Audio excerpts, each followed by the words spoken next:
प्रदेश के कैबिनेट मंत्री चौधरी लक्ष्मी नारायण ने आज होडल के भाजपा चुनावी कार्यालय पर पत्रकारों से बातचीत करते हुए भाजपा प्रत्याशी कृष्णपाल गुर्जर को भारी मतों से जीतने की अपील की।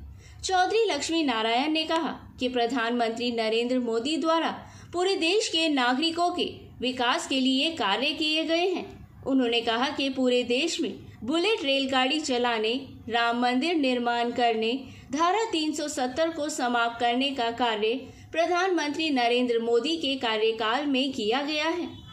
उन्होंने कहा कि भाजपा सरकार के शासनकाल में भ्रष्टाचार को समाप्त किया गया है। उन्होंने कहा कि हरियाणा में भाजपा सरकार के शासनकाल में ही भ्रष्टाचार को समाप्त करके ईमानदारी से युवाओं को सरकारी नौकरियां प्रदान की गई हैं। उन्होंने कहा कि मथुरा से लेकर के फरीदाबाद तक सभी ब्रज क्षेत्र के नागरिक हैं तथा सभी को एकजुट होकर प्रधानमंत्री नरेंद्र मोदी के 400 पार के नारे को कामयाब करते हुए इसमें अपना सहयोग प्रदान करके भाजपा प्रत्याशी कृष्णपाल गुर्जर को पहले से भी अधिक मतों से जीतने की अपील की।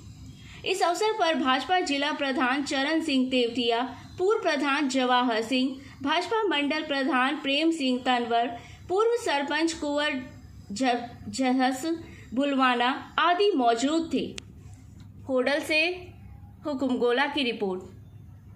ये भी आप अच्छी तरह से जानते हो कि इस हिंदुस्तान में 40 किलोमीटर 30 किलोमीटर की यही ट्रेन चला करती थी। आज उस हिंदुस्तान में 200 किलोमीटर की रफ्तार से ट्रेनें चल रही है। नहीं, विपक्ष का आरोप है मेट्रो रेल है वो 1 इंच भी नहीं बढ़ पाई हरियाणा में। क्या कारण रहा? हरियाणा में 10 साल से सरकार है जो जहाँ मेट्रो रेल नहीं बढ़ पाई है तो दिल्ली से लेकर बल्लभगढ़ तक कहाँ कैसे आ गई मेट्रो रेल? ये मोदी के जमाने ये कांग्रेस तो कांग्रेस की देन नहीं है जी, मोदी के जमाने की नहीं है मंत्री जी, ये कांग्रेस की देन है। ये हुड्डा साहब के जमाने में स्टार्ट हुई थी। देखिए अब आप जबरदस्ती मंत्री नहीं कृष्णपाल गुर्जर जी को पलवल जिले में ये जो मेट्रो ट्रेन चलती है, इन मेट्रो ट्रेनों पर जो भी हमारा खर्चा आता है वो हमेशा 60% केंद्र सरकार दिया करती है और 40% राज्य सरकार दिया करती है। इसलिए बिना केंद्र सरकार के मेट्रो ट्रेन कहीं चल ही नहीं सकती। मंत्री जी, पलवल में कृष्णपाल गुर्जर जी का जगह जगह विरोध किया जा रहा है। कुछ दिन पहले गांव मन्ना में काले झंडे दिखाए गए थे, तो क्या इस बार कृष्णपाल जी की राह आपको मुश्किल नहीं लग रही? देखिए, कृष्णपाल सिंह बिहार का आदमी है, किसान का बेटा है। वो ऐसी माँ के पेट से पैदा हुआ है जिसका साया भी कम से कम 5 मीटर का रहा होगा। इन काले झंडों से क्या होता है? मंत्री जी, केराना गांव में बोर्ड लगा दिया गया, मतलब क्या में बीजेपी प्रत्याशी घुसना मना है। अब इसी गांव में यदि ऐसा किसी ही कार्यकर्ता ने कर दिया हो नौजवान ने, तो ये मेरी जानकारी में नहीं है। मैं तो आज ही हरियाणा में पहली बार इस लोकसभा के चुनाव में। मंत्री, आप यूपी से बसे लोगों को क्या संदेश देंगे? यूपी से बसे लोगों को नहीं, यहाँ प्रत्येक व्यक्ति हमारा भाई है।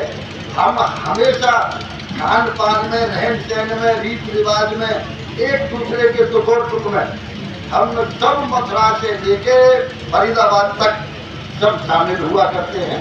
इसलिए अकेले यूपी के नहीं, हम सब अपने आप को ब्रजवासी मानते हैं। फरीदाबाद तक हम सब एक साथ हैं। इसलिए मैं सभी से अनुरोध करने के लिए आया हूँ कि वो सब भारतीय जनता पार्टी को, अरे जो व्यक्ति, आप बताइए मुझे, आज हिंदुस्तान का आदमी गौ माता की जय बोलता है और दूसरे पक्ष वाले ऐसे लोग हैं जो औरंगजेब के समर्थक, जो भैंस की जिंदाबाद बोलते हैं। हम नंदी की जिंदाबाद बोलते हैं, वो भैंसे की जिंदाबाद बोलते हैं। उनका हमारा विचार एक कैसे हो सकता है? जो भारत माता की जय न बोल सके उसे भारत की धरती पर रहने का भी अधिकार नहीं है। मंत्री जी, पिछले दिनों ब्रिज 84 कोस परिक्रमा को काटने का आप पर आरोप लगाया था कि आपने ब्रिज 84 कोस परिक्रमा को हरियाणा से हटा दिया और अपने क्षेत्र में ले गए। अरे जब नुहू में यहाँ हमारे कुछ हिंदू समर्थकों पे हमला हुआ, हमने ब्रिज 84 कोस में इतनी पुलिस लगाई थी, एक भी व्यक्ति का बाल बांका नहीं हुआ। सबने ब्रिक्षौरासी कोष परिक्रमा की और 15 करोड़ रुपए लगा के बना भी दी।